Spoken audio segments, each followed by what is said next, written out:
And we're back on Northern Michigan Focus on the Paul Bunyan Radio Network. And today we have a really important guest. We've got Chris Hunter, an attorney with Michigan Auto Law, as we send our children back to schools. Some are already back. Folks on the Sunrise side sent their kids back to school on the 25th. I think the Cadillac area. And then folks sort of Grand Traverse area and the surrounding areas like TCAPS are sending their kids back to school on the 2nd. Chris, we're here to talk about school bus safety and road laws as it pertains to the school buses. So let folks know, what are some of the specific laws about school bus safety? So, yes, this is a really important topic, and you're right. As we head back to school, we don't really think about these things.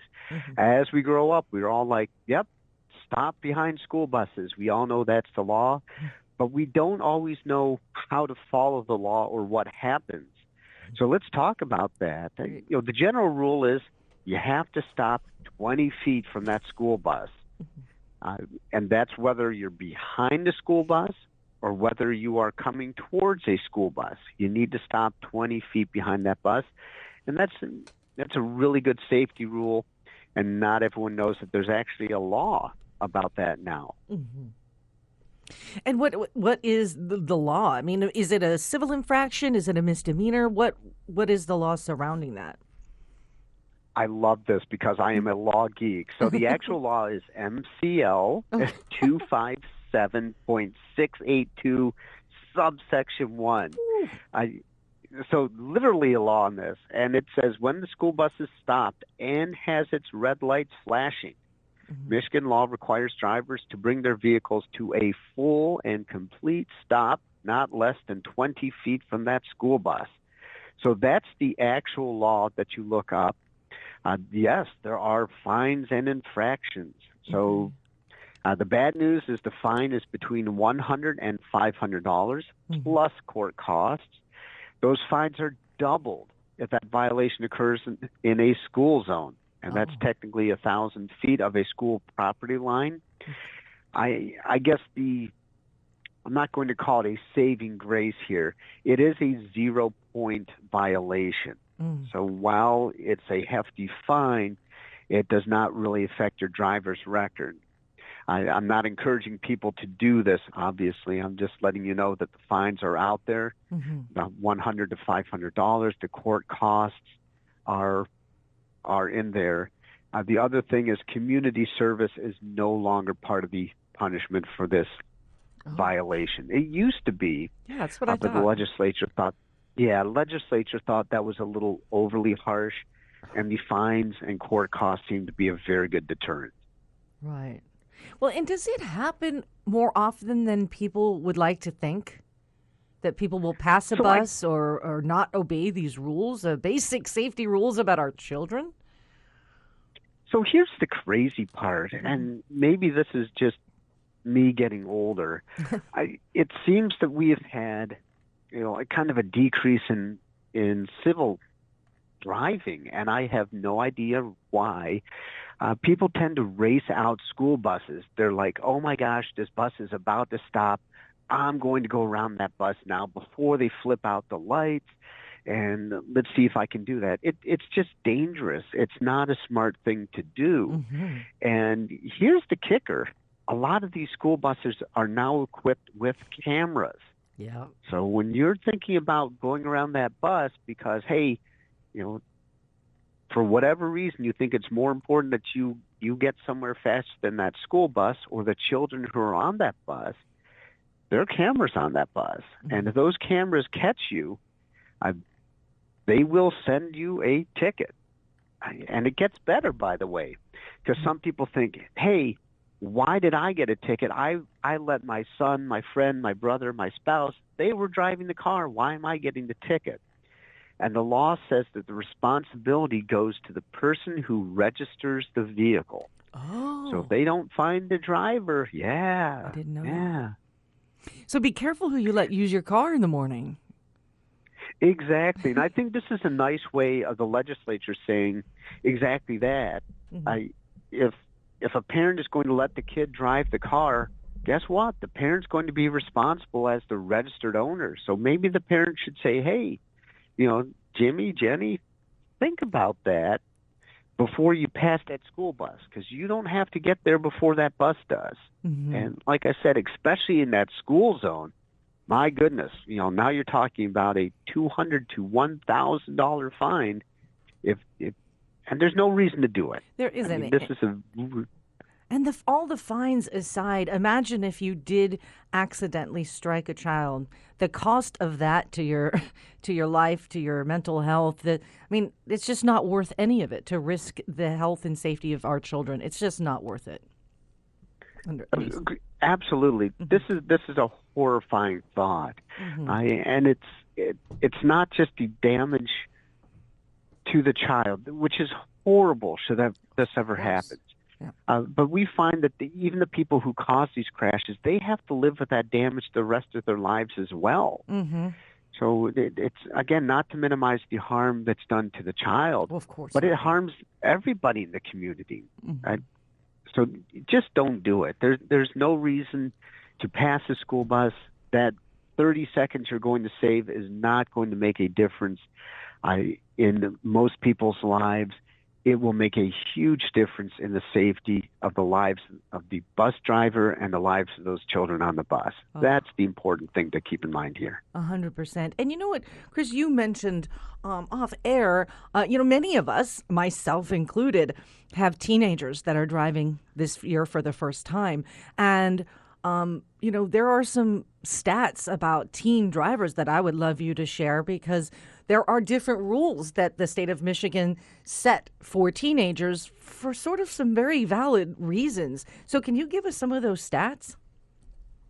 Oh, my gosh, I love this question. Mm-hmm. It's one of my passion areas. And actually, Michigan Auto Law sponsors a scholarship on distracted driving. Mm-hmm. Youth come up with these videos, TikToks, and great ideas, and then they're eligible for a scholarship. But think about this. So texting while driving increases your risk of crashing by 23 times. Wow. I mean, that's crazy. Mm-hmm. Dialing a handheld cell phone increases the risk of crashing by 12 times. Wow. I mean, and here's the one that I love talking about, because it is truly, truly horrifying. Think about this. On average, sending or reading a text message takes your eyes off the road for 5 seconds. 1, 2, 3, 4, 5. At 55 seconds, the time I just counted down, that's like driving the length of an entire football field with your eyes closed. I don't think people, and you just did it, and it's shocking. But 5, 10, that's a long time. Imagine that's like radio dead air for 5 seconds. People will notice. People will go, oh my gosh, and they'll start calling a radio station. 5 seconds is longer than most people think. It is, and that's a long distance. I mean, an entire football field. Wow. And your eyes are essentially closed that entire time. Think of all the things that can happen in 5 seconds. Somebody stopping in front of you, a car pulling out, not thinking that you're there. That's a long time, and a lot of things can happen in that short period of time. Mm-hmm.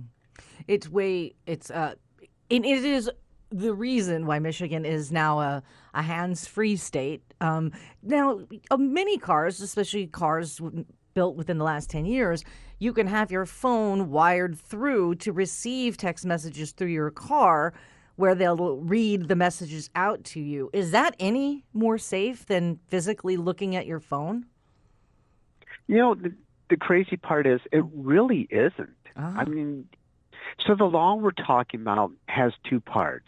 Mm-hmm. The Kelsey's law is for young adults, people who do not have their full graduated license yet. And under Kelsey's law, you cannot use your cell phone at all, not even hands-free. Oh. So that's the distracted driving law. So for teen drivers with a level 1 or level 2 graduated license, you cannot initiate a call, answer a call, listen to or engage in verbal communication through a cellular telephone. while you were driving a vehicle. So that's teen drivers. Adults have this exception that you just talked about, which is, well, if you're in hands-free or voice-operated mode, or your cell phone is placed in the mount, you can use the phone. So we think, hey, don't worry, I'm in hands-free mode. And Michelle, I'll tell you, I'm guilty of this as well. Yeah, me too. I have a hands-free system in my car. I do try and keep those calls to a minimum. They are distracting, and it doesn't really reduce your risks a whole lot, because that, looking at that cell phone message or hearing that voice cell phone message still distracts you from driving. Yeah, I have that system in my car as well, and I thought of that when I'm like, wait, this is really not any less distracting. I'm still trying to push the button to hear the message, and so yeah, unless it's an absolute emergency, my phone doesn't go near me. Yeah, I don't even do it anymore. Yeah, I hear these statistics, and they kind of make my blood run cold. Like, wow, I didn't, and I think people do need to hear how much higher the risk is when you use your phone. Yeah, and so this is one other one that we talk about. So using voice-operated phones, this isn't risk-free. There studies have been done, and in some cases, the impairment to your driving ability just by using a voice-operated system can be on the same level associated with drunk driving. I mean, how crazy is that? Wow. And yet we kind of make it so easy for us to do. It's so accessible. Exactly. So the key here is hands-free doesn't mean risk-free. You still have to pay attention to the road, just like we have the school buses. We have so many distractions when we're driving, and we just, as a community, we have to get better with that and recognize it's okay to put the cell phone down. It's okay to wait 30 seconds behind the bus. It's okay to be a civil driver. We don't have to get everywhere as fast as humanly possible. We just don't. Yeah. Well, Chris Hunter, thank you so much for joining us this morning and reminding folks as we're putting our kids on school buses or we're driving our kids to school that it could be a dangerous situation. We all need to pay a bit more attention. I agree. Thank you for the invitation, and I hope everyone stays safe out there. All right. Thanks so much, Chris. Bye. Bye.